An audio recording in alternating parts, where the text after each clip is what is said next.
In this video we will look at how to enable minimize and maximize button for Windows in Fedora 43.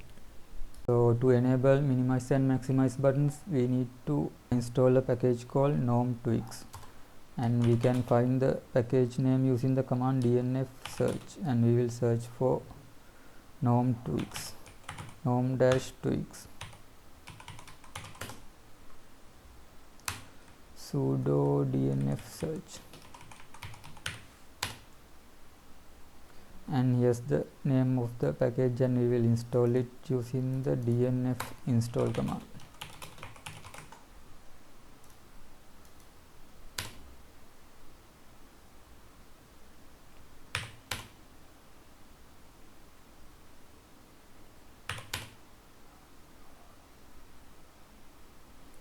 And then we will open the package, and here's the one, tweaks,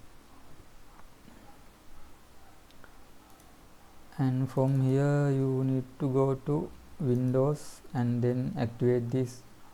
maximize and minimize toggle switch, and when you do that you will notice minimize and maximize buttons appear on this window and all other windows. And if we go to file manager, for example, we will now have this maximize and minimize buttons.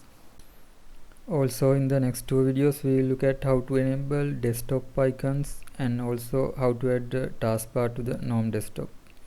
and you will find those videos in the description.